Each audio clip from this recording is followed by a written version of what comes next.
Welcome to B A Karekar YouTube channel. आप सभी का स्वागत है आपके अपने YouTube channel B A Karekar में। मैं शिवम शुक्ला आप सभी दोस्तों का हार्दिक स्वागत करता हूं। दोस्तों, आज की वीडियो में हम जानेंगे बीए प्रथम वर्ष का सिलेबस और जानेंगे कि राजनीति शास्त्र के पेपर 1 का क्या सिलेबस है और राजनीति शास्त्र पेपर 1 बीए फर्स्ट ईयर का जो फर्स्ट पेपर होता है राजनीति शास्त्र का पेपर 1, उसको हम क्या नाम देते हैं, तो उसको नाम देते हैं राजनीति शास्त्र के सिद्धांत यानी पॉलिटिकल थ्योरीज। तो पॉलिटिकल थ्योरी के बारे में हम चर्चा करेंगे कि पॉलिटिकल थ्योरीज कौन कौन सी हैं। ठीक है, ये पेपर का नाम है और इसी के अंतर्गत बहुत सारी चीज़ें आप पढ़ते हैं। इससे इसी के अंतर्गत आप पॉलिटिकल की डेफिनेशंस, मीनिंग, स्कोप इत्यादि पढ़ते हैं। ठीक, तो इसका हम इंग्लिश में बताएंगे और हिंदी में बताएंगे, तो दोनों स्टूडेंट इससे प्रभावित होंगे। मतलब जैसे इंग्लिश वाले, अगर आप इंग्लिश में पढ़ना चाहते हैं तो इंग्लिश में आप इसको देख सकते हैं और हिंदी में भी, दोनों में इसमें बाइलिंगुअल सुविधा उपलब्ध आप लोगों के लिए करवा रहा हूँ। तो बीए फर्स्ट ईयर यानी प्रथम वर्ष का ये लेक्चर होगा। सिलेबस है ये आपका, ठीक है, सिलेबस है। साथ ही साथ राजनीति शास्त्र पेपर 1, ठीक, 2021 का सिलेबस है। वैसे 2020 में भी यही सिलेबस था, 2021 का भी वही सिलेबस है, कुछ ज़्यादा सेम मतलब सेम ही है। ठीक, राजनीति शास्त्र का ये लेक्चर यानी पॉलिटिकल साइंस जिसको हम बोलते हैं। अब हम बात करते हैं कि इसके तहत हम कौन कौन सी चीज़ें पढ़ते हैं। पहले इंग्लिश देख लेते हैं, ठीक है। देखें मित्रों, सिलेबस सिलेबस मीन्स होता है पाठ्यक्रम। तो हिंदी वाली भी सुनते चलेंगे, साथ ही साथ कुछ मैं इसकी हिंदी में बताता चलूँगा। पेपर 1 यानी जो है प्रथम प्रश्न पत्र पॉलिटिकल थ्योरी। तो पॉलिटिकल थ्योरी क्या क्या होती हैं इसी के अंतर्गत देखेंगे। यूनिट 1 के अंतर्गत विभिन्न प्रकार के अध्याय आएंगे, लेसन आएंगे। जैसे देखें डेफिनिशंस किसकी, डेफिनिशंस होगी पॉलिटिकल साइंस की, क्या डेफिनिशंस है। इस पर वीडियो हमने बना रखी है, एकदम विस्तार से हमने बताया है। लगभग इस पर 40 मिनट या फिर 36 मिनट का lecture Shukla D point YouTube channel पे अपलोडेड है। ठीक है, उस वीडियो लेक्चर को आप देख लीजिएगा, आपको क्लियर हो जाएगा कि इसका मीनिंग और डेफिनेशंस क्या है। ठीक, साथ ही nature and scope of political science, इसका नेचर प्रकृति देखेंगे, विषय क्षेत्र देखेंगे कितना है। ठीक, उसके बाद में relation with other social sciences, relation देखेंगे अदर सोशल साइंस मतलब कि और भी जो सामाजिक विज्ञान है उनसे संबंध देखेंगे, जैसे कि अर्थशास्त्र से किस प्रकार से संबंध रखता है पॉलिटिकल साइंस। साथ ही साथ इतिहास से, भूगोल से, समाजशास्त्र से, मानव शास्त्र, इससे इन सभी से राजनीति शास्त्र किस प्रकार से प्रभावित होता है, किस प्रकार से संबंधित होता है, या फिर इन सभी में क्या क्या अंतर होते हैं आपस में। तो इन सभी बातों पर चर्चा करनी होती है। ठीक, साथ ही साथ दोस्तों मेथड ऑफ स्टडी। ठीक, इसके जो है स्टडी मेथड यानी पद्धतियों के बारे में कि किस तरीके से जो है राजनीतिक शास्त्र को पढ़ा जाने की कौन कौन सी विधियां हैं, पद्धतियां कौन कौन सी है। ठीक है, जैसे गुणात्मक पद्धति हो गई और भी सारी पद्धतियां हैं, ऐसे सोशियोलॉजी में पद्धतियां हैं। ठीक, हर एक सब्जेक्ट की अपनी अपनी पद्धति होती है, तो उसके बारे में चर्चा करनी होती है। ठीक, यहीं से प्रश्न ये सबसे इम्पोर्टेंट प्रश्न होता है, यहीं से यूनिट 1 से प्रश्न हर एक सब्जेक्ट में सबसे ज़्यादा पूछे जाते हैं। एक बात ध्यान रखेंगे, अगर इकाई 1 आप अच्छे तरीके से इकाई 1 और 2 पढ़ लेते हैं तो आपका कम से कम पास होने से कोई नहीं रोक सकता, क्योंकि इसी मतलब इसी से लगभग कम से कम नहीं तो 60 से 70% प्रश्न पूछे जाते हैं। ठीक, तो और उसके बाद में हम देखेंगे approach to the study of political science. तो अप्रोच देखेंगे इसका क्या क्या है। ठीक है, यानी इसके घटक कौन कौन से पॉलिटिकल साइंस के। उसके बाद में इसका जो है उसके बाद में हम चर्चा करते हैं द बिहेवियरल अप्रोच के बारे में देखते हैं, यानी कि जो स्वाभाविक चीज़ें होती हैं, बिहेवियर से रिलेटेड होती हैं, उस पर हम चर्चा करते हैं। फिर यूनिट 1 चीज़ें आती हैं, यानी व्यवहारिक चीज़ के बारे में, व्यवहारिक पॉलिटिकल। ठीक, सेकंड यूनिट के अंतर्गत हम देखते हैं द स्टेट इट्स नेचर, यानी राज्य जो होता है उसकी प्रकृति क्या होती है। ठीक, उसके ओरिजिन कैसे हुआ, राज्य का ओरिजिन कैसे हुआ। ठीक, ओरिजिन मतलब उत्पत्ति, एंड इंड्स। ठीक है, किस प्रकार से इसकी उत्पत्ति होती है और इसके उत्पत्ति के कौन कौन से सिद्धांत हैं, इन सभी बातों पर चर्चा करनी होती है। यानी जो तमाम सारे सिद्धांत हैं, हॉब्स, जॉन, रूसो, लॉक इत्यादि जो है दार्शनिक वगैरह विद्वान आए हैं, इन्होंने किस प्रकार से इसको परिभाषित करते हुए राज्य की उत्पत्ति के सिद्धांत दिए हैं। ये सारी चीज़ें यूनिट 2 के अंतर्गत हम देखते हैं। ठीक है, और साथ ही थ्योरीज ऑफ जो है state action, concept of welfare state के क्या क्या लक्षण होते हैं। ठीक है, क्या अवधारणा होती है उसकी, कॉन्सेप्ट ऑफ जो है जस्टिस मतलब न्याय की अवधारणा क्या है। ठीक, और लिबर्टी एंड इक्वलिटी, इन सभी की अवधारणा देखेंगे, यानी स्वतंत्रता। ठीक है, उसके बाद में समानता, ठीक, इन सभी की हम क्या देखेंगे, अवधारणा देखेंगे और अवधारणात्मक व्याख्या देखते हैं। ठीक, हालांकि आपका पेपर जो है ऑब्जेक्टिव फॉर्म में आता है, कहीं कहीं पे जो है आपका जो है लिखित रूप में आता है, सब्जेक्टिव फॉर्म में आता है। सिलेबस सेम ही रहता है अधिकतर यूनिवर्सिटीज़ आप देखेंगे, चाहे जिस भी यूनिवर्सिटी के हों आप, तो इसमें बिल्कुल डाउट नहीं है, यही सिलेबस अधिकतर यूनिवर्सिटियों का होता है, सेम सिलेबस। थोड़ा बहुत चेंजमेंट होता है, जैसे कि किसी में जो है नेशनल मूवमेंट केवल वही पूछा आता है, किसी में कॉन्स्टिट्यूशन ऑफ इंडिया पूछा आता है। सेकंड पेपर की मैं बात करूँ, फर्स्ट पेपर में किसी में पॉलिटिकल थ्योरी, तो एकदम जर्नल है कि हर पेपर के फर्स्ट पेपर में जर्नल मतलब पॉलिटिकल थ्योरी या किसी भी सब्जेक्ट को आप पढ़ेंगे तो उसकी मूलभूत अवधारणा नहीं, उसकी तो परिभाषा आपको पहले पहले पता होनी चाहिए। बेसिक जानकारी होती है वो आपके पेपर वन में हर एक यूनिवर्सिटी रखती है। दूसरी बात ये है, पेपर टू में लगभग नेशनल मूवमेंट यानी जो राष्ट्रीय आंदोलन हुए हैं, ये किसी किसी पेपर में केवल राष्ट्रीय आंदोलन ही रहता है, किसी में दोनों रहता है, national movement and constitution of India.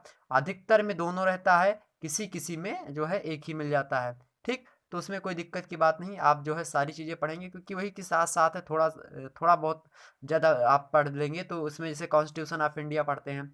हालांकि डॉक्टर राम मनोहर लोहिया यूनिवर्सिटी और इधर की जितनी भी यूनिवर्सिटीज़ हैं अवध वाली, फिर यूपी की अधिकतर यूनिवर्सिटीज़ की मैं बात करूँ तो यहाँ पे जो है क्या होता है, मेरठ की यूनिवर्सिटी है, लखनऊ की है, कानपुर की है सीएसजीएम, ठीक बा जो है बनारसी दास वाली, तमाम सारी यूनिवर्सिटीज़ हैं जो ये क्या करती हैं, इसी सिलेबस को फॉलो करती हैं, लगभग यही सिलेबस होता है जो मैं बता रहा हूँ। ठीक, ये कॉमन सिलेबस है।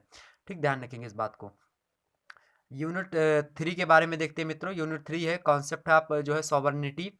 ठीक, उसके बाद में एंड लॉ, उसके बाद में डेमोक्रेसी एंड जो है डिक्टोरशिप, उसके बाद में है फिर उसमें ठीक, इसके बाद में है पार्लियामेंट्री जो है presidential and plural plural types, unitary and जो है फेडरल फॉर्म्स ऑफ गवर्नमेंट, यानी जो भारत जो है कैसा एक संप्रभु देश है, तो इसकी अवधारणा दीजिए, मतलब एक संप्रभु कैसे देश है। ठीक, इसका जो है प्रेसिडेंशियल जो स्थिति है वो किस प्रकार से है, अभी आगे हिंदी में समझाते हैं हिंदी वालों को। ठीक, इंग्लिश वाले देख लेंगे। यूनिट फोर्थ आपका ये कहता है कि पब्लिक ओपिनियन के बारे में चर्चा करेंगे, पब्लिक जो प्रॉपर्टीज होंगी इसके बारे में, प्लीजर ग्रुप्स, इलेक्ट्रल सिस्टम के बारे में देखते हैं, साथ ही साथ सेकुलरिज्म, यानी जो है सेकुलरिज्म मीन्स होता है धर्मनिरपेक्षता, तो इस पर हम चर्चा करते हैं। ठीक है, तो इस प्रकार से 4 इकाई थी आपकी, तो चारों इकाई हमने आपको बता दी कौन कौन सी इकाई होती हैं और किन किन इकाइयों में किस प्रकार के लेसन बनते हैं। ये जहाँ पे कॉमा लगा है ये एक एक लेसन यानी अध्याय को डिनोट करते हैं मित्रों, तो इस बात को ध्यान रखेंगे। ठीक, अब आइए बात करते हैं एक एक जो है हिंदी में इन सारी चीज़ों को मैं बता दे रहा हूँ आपको। देखें, पहला अध्याय के अंतर्गत आप पढ़ते हैं राजनीति विज्ञान यानी पॉलिटिकल साइंस की परिभाषा यानी डेफिनेशंस एंड प्रकृति एवं क्षेत्र पढ़ते हैं इसका हम। ठीक, उसके बाद दूसरे अध्याय के अंतर्गत राजनीति विज्ञान का अन्य सामाजिक विज्ञानों से क्या क्या संबंध होता है इसको हम पढ़ते हैं। अभी इंग्लिश में भी हमने हिंदी थोड़ा बहुत बताई थी, साथ ही अब यहाँ पे हिंदी देखेंगे। अध्ययन पद्धतियाँ कौन कौन सी है उसकी, इस पर हम तीसरे अध्याय के अंतर्गत चर्चा करते हैं, ये सब यूनिट 1 के अंतर्गत हैं। ठीक, चौथा है राजनीतिक विज्ञान का परंपरागत दृष्टिकोण कैसा था। ठीक है, किस प्रकार से परंपरागत दृष्टिकोण है, यानी पुराने तरीके से किस प्रकार से हम उसको पढ़ते आए हैं, कहाँ पे कैसा विकास हुआ है, ठीक, कहाँ पे कौन सी चीज़ें जोड़ी गई हैं, इन सभी से प्रश्न पूछे जाते हैं। ठीक, पांचवा अध्याय आपका है मित्रों राजनीति विज्ञान का आधुनिक दृष्टिकोण कैसा है। एक देखेंगे परंपरागत दृष्टिकोण, एक दूसरा देखेंगे आधुनिक दृष्टिकोण। ठीक है, तो परंपरागत यानी पुराना जो था वो कैसा था और आज आधुनिक कैसा है। ठीक, और उसके बाद में व्यवहारवाद, छठवां अध्याय है व्यवहारवाद। ठीक, उसके बाद में सातवां पढ़ेंगे उत्तर व्यवहारवाद यानी व्यवहारवाद के बाद की विचारधारा, साथ ही आठवां पढ़ेंगे राज्य और उसके तत्व। ठीक, उसके बाद में नौवां पढ़ेंगे राज्य की उत्पत्ति विभिन्न सिद्धांत उसके, साथ ही 10वां लेक्चर हम पढ़ेंगे राज्य की प्रकृति के सिद्धांत यानी जो नेचर से संबंधित जो थ्योरी है राज्य के, यानी राज्य की उत्पत्ति से संबंधित जो सिद्धांत है उस पर हम चर्चा करेंगे, उसकी प्रकृति से ठीक है कि उसका नेचर कैसा है। ठीक, 11वां देखेंगे हम राज्य के उद्देश्य कि राज्य का क्या उद्देश्य है, उसका कार्य क्षेत्र कहाँ तक फैला हुआ, कितना विस्तृत है, और उससे संबंधित राज्य से संबंधित विभिन्न सिद्धांत भी इसके अंतर्गत देख लेंगे। ठीक, 12वें लेक्चर के मतलब 12वां अध्याय आपका आता है लोक कल्याणकारी राज्य की कामना या लोक कल्याणकारी राज्य की स्थिति, यानी लोक कल्याणकारी राज्य कैसा होता है इस पर चर्चा करते हैं। ठीक, 13वां लेक्चर मित्र होता है स्वतंत्रता। ठीक, स्वतंत्रता, समानता, न्याय, कानून, ये सब हमने बता दिया था आपको ये सब। ठीक, तो ये लगभग आपका इतना होगा। उसके बाद में हमने थर्ड और फोर्थ आपको बताया था। ठीक, तो इतने लेक्चर आपके मुख्य इंपॉर्टेंट हैं।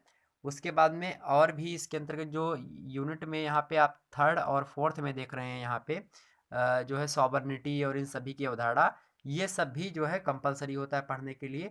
हालांकि सबसे ज़्यादा प्रश्न अगर देखा जाए तो इन्हीं दो जो है यूनिट से यानी इकाई से पूछा था सबसे ज़्यादा प्रश्न यहाँ से। लगभग यहाँ से 70% प्रश्न यहीं से पूछा जाता है। ठीक, 70% से मतलब आसपास 70% के लगभग 70% के आसपास प्रश्न यूनिट 1 एंड यूनिट 2 से पूछा जाता है। यूनिट 3 और यहाँ से लगभग जो है 30% से ऊपर ही पूछा जाता है। 30% प्लस, कभी कभी ज़्यादा आ जाता है, कभी कभी कम आता है। मतलब 30 से कम नहीं होता, ज़्यादा ही रहता है, 40 तक रहता है, 60-40 ऐसे रेशियो। कभी 75 जो है उसका रेशियो आता है 65 का, और उसके बाद में 25 का। ठीक, 65-25 बोल रहा है, 65 का, उसके बाद में फिर 35 का। ठीक, इस प्रकार से रेशियो आता है। तो कभी कुछ कहा नहीं जा सकता कि किससे ज़्यादा आता है, लेकिन हाँ अधिकतर मामलों में देखें तो यूनिट 1 और यूनिट 2 से ज़्यादा प्रश्न आते हैं। ठीक, तो ध्यान रखेंगे, इन सभी चीज़ों को मैं एक एक करके जो है आपको सामने प्रस्तुत करता रहूँगा।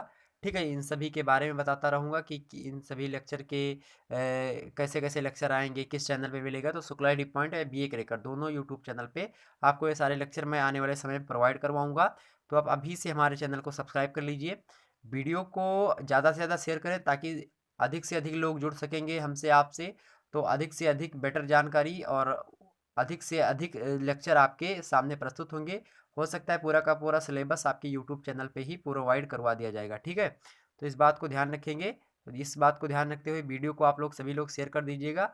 और इसके बाद वाला जो लेक्चर आएगा उसमें हम बात करेंगे, स्क्रीनशॉट इस सभी का ले लीजिए आप, इसका स्क्रीनशॉट ये कंपलसरी है, इसका स्क्रीनशॉट ले लीजिएगा। ठीक है, जो इसमें शब्द ना समझ में आए उसको गूगल कर लीजिएगा, समझ में आ जाएगा सारी चीज़ें। क्योंकि मैं अभी पूर्ण रूप से इसको पूरा समझाऊंगा नहीं, क्योंकि मैं आज सिलेबस बता रहा हूँ। बाकी जब मैं वीडियो बताऊंगा एक एक चीज़ें कि राज्य का सिद्धांत कौन कौन से है, तो उसमें बताऊंगा विस्तार रूप से कि राज्य कैसे बना, कैसे कोई राज्य बनता है, राज्य किस चीज़ को राज्य, या क्या भारत को एक राज्य हम कह सकते हैं, या भारत में जो है राज्य के सारे सिद्धांत फॉलो होते हैं, कि एक राज्य है तो भारत है कि नहीं है। इन सभी मुद्दों पर भी चर्चा करते हैं। तो इस पे हम जो है एक समन्वयात्मक रूप से चर्चा करेंगे आने वाले समय में। तो इसलिए जो है आप वीडियो को लाइक करिए, चैनल को सब्सक्राइब कर दीजिए। तो चलिए फिर मिलते हैं इसके अगले पार्ट के साथ, तब तक के लिए जय हिंद जय भारत। इसका अगला पार्ट होगा राजनीति शास्त्र पेपर 2 के बारे में हम बात करेंगे, उसका सिलेबस। और उसका सिलेबस होगा, उसका पेपर 2 का नाम है national movement and constitution of India, यानी उसको हिंदी में बोलते हैं स्वतंत्रता आंदोलन और भारतीय संविधान। इससे भी रिलेटेड बहुत सारे प्रश्न पूछे जाते हैं। तो इन सभी पर मुद्दों पर हम चर्चा करेंगे अगले वीडियो में। ठीक है।